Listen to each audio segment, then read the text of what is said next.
अब कौन सा वाताग्र समझेंगे अपन? शीत वाताग्र। इससे पहले क्या समझे थे अपन? उष्ण वाताग्र। उष्ण वाताग्र में कौन सी वायु सक्रिय थी आपकी? गर्म। गर्म वायु राशि। कौन सी वायु राशि? गर्म वायु राशि। अब कौन सी वायु राशि सक्रिय होगी? शीत। ठीक है, अब देखो ऐसा समझ लो कि ये जो क्षेत्र था वो था ठंडी वायु राशि का। किसका? ठंडी वायु राशि का।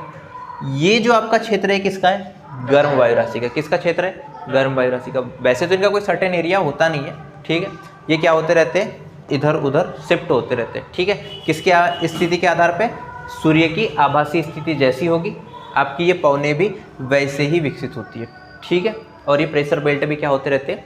शिफ्ट होते रहते हैं। तो ऐसा समझो कि आपकी जो ठंडी वायु राशि थी, कौन सी वायु राशि? ठंडी वायु राशि पोल से जो आ रही थी वो सक्रिय हो जाती है, ठीक है। वो क्या हो जाती है? सक्रिय हो जाती है। हो सकता है कि शीत ऋतु चल रही है, ठीक है, क्या हो जाए? वो सक्रिय हो जाए। और किस क्षेत्र में प्रवेश कर ले? वो गर्म वायु राशि के क्षेत्र में। किस क्षेत्र में प्रवेश कर ले? गर्म वायु राशि। किसके क्षेत्र में प्रवेश कर ले? गर्म वायु राशि के साथ क्षेत्र में, ठीक। देखो ये प्रवेश कर रही है, किसके क्षेत्र में प्रवेश कर ले? गर्म वायु राशि, ठीक है। किस क्षेत्र में प्रवेश करी है? गर्म वायु राशि। अभी गर्म वायु राशि सक्रिय नहीं है, एकदम शांति से बैठी है, ऐसा समझो। कैसी बैठी है? एकदम शांति से बैठी हुई। सक्रिय है क्या? नहीं। बट चूंकि ठंडी वायु राशि सक्रिय है और ठंडी वायु राशि सक्रिय होकर बलात् रूप से, किस रूप से? बलात् रूप से, मतलब गर्म वायु राशि आरोहित नहीं होना चाहती। बट चूंकि आप ही सोचो कि गर्म तो है, हल्की तो है, अब दूसरी वायु राशि मतलब ठंडी वायु राशि। कौन सी वायु राशि? ठंडी वायु राशि। ये समझ लो ठंडी वायु राशि थी। ठंडी वायु राशि स्वयं इसके क्षेत्र में आती है और सबडक्टिव होगी। हमेशा याद रखना, ये क्या होगी? नीचे ही बैठेगी। क्या होगी? नीचे ही बैठेगी। तो मान लो ये अवतलित हो गई और अवतलित होकर क्या करेगी? बलात् रूप से इसको धक्का देगी, धकेलेगी। किधर की ओर? ऊपर की ओर। मतलब ये आरोहित नहीं होना चाहती, पर ठंडी वायु राशि सक्रिय हुई। ठंडी वायु राशि सक्रिय होकर किस क्षेत्र में प्रवेश करी? गर्म वायु राशि के क्षेत्र में। और प्रवेश जैसे ही करी और क्या हुई? अवतलित हुई। अवतलित होकर क्या करती है? गर्म वायु राशि को बलात् रूप से ढकेलती है। किसकी ओर? ऊपर की ओर। किसकी ओर? ऊपर की ओर। और ऐसे में जो यहाँ पे जो देखो फ्रंट बन रहा है, ये नीचे आई, इसने इसको ढकेला, ठीक है। और यहाँ पे जो फ्रंट बना ये कौन सा फ्रंट बना? शीत वाताग्र। कोल्ड फ्रंट बना। कौन सा फ्रंट बना? Cold front. मतलब कोल्ड फ्रंट वो फ्रंट है जो शीत वायु राशि के सक्रिय होने से बनता है। जब शीत वायु राशि सक्रिय होकर किसके क्षेत्र में प्रवेश करती है?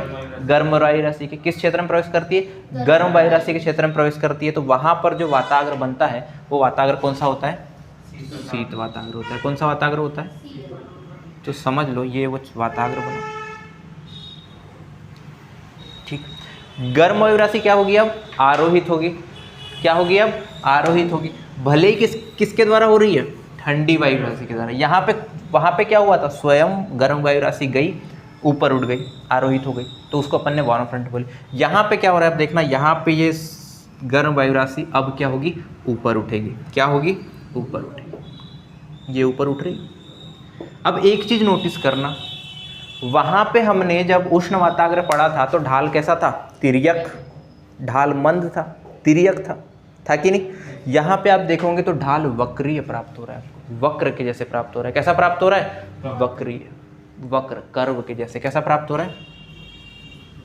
कर्व के जैसे। मंद है या तीव्र है? तीव्र है। ढाल कैसा है? तीव्र है, तीव्र है। मतलब वहाँ पे मंद ढाल के सहारे गर्म वायु राशि धीरे धीरे धीरे आरोहित हो रही थी। ढाल कैसा था? मंद था, तो धीरे धीरे क्या हो रही थी? आरोहित हो रही थी। तो ज़्यादा क्षेत्र में संघनन धीरे धीरे हो रहा था, मंद मंद फुहार युक्त वर्षा हो रही थी और विनाशकारी भी नहीं थी, ठीक है। परंतु वर्षा कैसी थी? मंद थी, ज़्यादा क्षेत्रफल में थी। और बादल कौन से थे? वर्षक स्तरीय। कौन से? वर्षक स्तरीय। अब यहाँ पे अगर आप देखोगे तो आपको समझ में आएगी कि जो ढाल है वो बहुत तीव्र है। ढाल कैसा है? बहुत तीव्र है, क्योंकि देखो ये सीधे प्रवेश करी, उसको उठा दी। तो ढाल कैसा है? तीव्र है। ढाल तीव्र होने के साथ कर्व है, वक्र है। तो ऐसी स्थिति में अगर आप देखोगे तो ये गर्म वायु राशि, कौन सी? वार्म एयर, सीधे ऊपर उठी कि नहीं उठी? अगर आप देखोगे तो आपको अच्छे समझ में आएगा सीधे ऊपर उठी कि नहीं उठी। और जब सीधे ऊपर उठेगी तो इसकी जो संघनन की दर है वो तीव्र होगी या मंद होगी? तीव्र होगी। मतलब टेम्परेचर जल्दी डाउन होगा या कम डाउन होगा? जैसे ही ऊपर जाएगा तीव्रता से वायु का टेम्परेचर क्या होगा, गिरेगा, और जैसे ही टेम्परेचर गिरेगा वायु क्या हो जाएगी, संतृप्त हो जाएगी। क्या हो जाएगी, संतृप्त। मतलब RH कितना,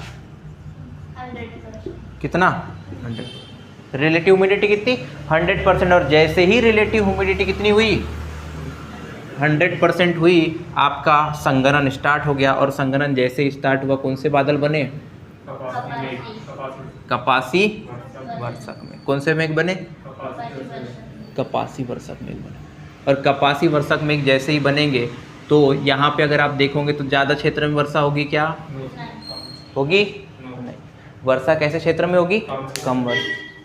अगर आप खुद ही देखोगे तो आपको समझ में आ जाएगा बादल कौन से हैं, कपासी वर्षक मेघ। तीव्र वर्षा होगी कि नहीं होगी, होगी। आपको ये भी पता है कि जो कपासी वर्षक मेघ होता है इसका जो शीर्ष प्राप्त होता है वो आपको क्षोभ सीमा तक प्राप्त होता है। कहाँ तक प्राप्त होता है, क्षोभ सीमा तक। तो ऊपर क्या रहते हैं इसके, हिम बिंदु रहते हैं, हिमकण रहते हैं। क्या रहते हैं, हिमकण। ठीक है, मतलब आइस ड्रॉपलेट्स होती है वहाँ पे। यहाँ पे वाटर ड्रॉपलेट्स, यहाँ पे क्या होगी, आइस ड्रॉपलेट। ठीक है, ये आपने सारी चीज़ें क्लाउड में पढ़ लिया है। तो जब कपासी वर्षक मेघ आपका बनता है तो ये बहुत ज़्यादा क्षेत्र में वर्षा नहीं करता, वो उधर तक बना था, पूरा मंद मंद वर्षा कर रहा था। बट ये बहुत क्या कैसी वर्षा करेगा, तीव्र वर्षा करेगा। कैसी वर्षा करेगा, तीव्र, बहुत ही तेज वर्षा होगी। कैसी वर्षा होगी, बहुत तीव्र वर्षा होगी, बट कम समय के लिए होगी। क्यों, क्योंकि सीधे वायु क्या हो गई, आरोहित हो गई, पूरे की पूरी वायु से क्या हो गई, संगनित हो गई और वर्षा कर दी।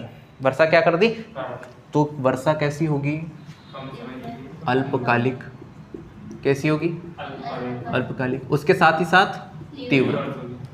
ठीक है, ओलावृष्टि भी हो सकती है। ओलावृष्टि क्यों हो सकती है, अभी मैंने आपको बताया, ऊपर क्या हो रही है, आइस ड्रॉपलेट्स प्राप्त हो रही है। आपको क्या प्राप्त हो रहे हैं, हिमकण प्राप्त हो रहे हैं। हिमकण प्राप्त हो रहे हैं तो ये भी हो सकता है कि आपकी क्या प्राप्त हो, ओलावृष्टि प्राप्त हो। एक और चीज़ यहाँ पर हो सकती है, याद रखना, यहाँ पे क्लाउड बर्स्ट की स्थिति भी हो सकती है, मतलब आपके बादल विस्फोट भी हो सकता है। क्या हो सकता है, बादल विस्फोट की स्थिति भी हो सकती है। बादल विस्फोट क्या होते हैं, जल्दी बताओ।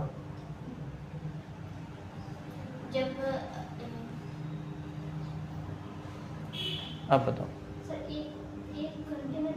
हाँ, क्या, बादल विस्फोट ऐसी स्थिति है जब एक घंटे में 10 सेंटीमीटर से अधिक वर्षा प्राप्त हो, इसको अपन क्या बोलते हैं, बादल विस्फोट बोलते हैं। क्या बोलते हैं, बादल विस्फोट। ठीक है, तो अपने को याद रखना है, जब एक घंटे में 10 सेंटीमीटर से ज़्यादा वर्षा प्राप्त हो, मतलब ऐसी 4 बार वर्षा हो गई तो 40 सेंटीमीटर वर्षा होगी, आपके मरुस्थल से ज़्यादा वर्षा होगी। बात समझ में। तो यहाँ पे हमने क्या देखा, कोल्ड फ्रंट देखा। कौन सा फ्रंट देखा, कोल्ड फ्रंट, जिसमें कौन सी वायु राशि सक्रिय है, ठंडी। वक्र कैसा, सॉरी, वातावरण कैसा बन रहा है, वक्रीय बन रहा है। कैसा बन, ढाल कैसा है इसका, तीव्र है। ठीक है, वायु राशि क्या हो रही है, तीव्र, मतलब आरोहित हो रही है। और आपके बादल कौन से बन रहे, तो कपासी वर्षक, जो कम क्षेत्र में तो वर्षा करते हैं पर बहुत तीव्र वर्षा करते हैं। कभी कभी ओलावृष्टि भी प्राप्त होती है, और संभव हो तो यहाँ पे क्या हो सकता है, बादल विस्फोट की स्थिति भी उत्पन्न हो सकती है। बात समझ में आई, कोई दिक्कत, समस्या, परेशानी नहीं है राहुल, आपको नहीं है। ठीक है, तो क्या होगा यहाँ पे, एक बार फिर से समझो। ठंडी वायु राशि सक्रिय होगी, किसके क्षेत्र में आएगी, ठीक है, ये ठंडी वायु राशि थी, किसके क्षेत्र में आ गई, समझ लो, गर्म वायु राशि के क्षेत्र में आएगी। क्या होगी, सबडक्ट होगी, नीचे बैठेगी। ठीक है, अवतलित होगी, और अवतलित होकर जो गर्म वायु राशि उसको बलात् रूप से उठाएगी। इसका मूड नहीं है, ठीक है, ये दोस्त जाके जबरदस्ती उठा रहा है। ठीक है, ये गया और इसने जबरदस्ती इसको क्या कर दी, आरोहित करी। तो ये आरोहित होगी, और आरोहित ऐसी ढाल के सहारे नहीं होगी, बल्कि तीव्र ढाल होगा, सीधे ऊपर जाएगी, और सीधे ऊपर जाके क्या होता है आपका, तीव्र क्या होता है, संघनन होता है। और तीव्र संघनन के कारण ही याद रखना, यहाँ पे जो वर्षा प्राप्त होगी ना, ये गरज एवं चमक के साथ होगी। किसके साथ होगी, गरज एवं चमक के साथ, क्योंकि लेटेंट हीट डायरेक्ट क्या होगी, रिलीज होगी। ठीक है, लेटेंट हीट जो है, गुप्त ऊष्मा जो है, वो डायरेक्ट क्या होगी, रिलीज होगी। और वाटर में आपको पता है पॉजिटिव भी है और नेगेटिव भी है, प्लस भी है और माइनस भी है। तो किसके रूप में दिखाई देगा आपको, चमक के रूप में। जबकि आपको जो गरज प्राप्त होगी वो भी प्राप्त होगी, क्योंकि आप जैसे ही ऊपर जाएंगे वैसे ही बादलों का या फिर ये संगनित वायु का क्या होगा, तीव्र विस्तार होगा। जैसे ही ऊपर गई, संगनित हुई, इसको क्या मिला, ज़्यादा क्षेत्र मिला, वायु की डेंसिटी कम हुई तो ये फैलेगी, और जैसे ही फैलेगी तो आपको क्या प्राप्त होगी, गरज प्राप्त होगी। ठीक है, तो याद रखना गरज और चमक का कारण ये है। ठीक है, तीव्र संघनन, और तीव्र संघनन के साथ ही वायु का क्या, फैलाव। बात समझ में आई? तो ये गरज चमक भी प्राप्त होगी। ये था आपका कौन सा फ्रंट, कोल्ड फ्रंट।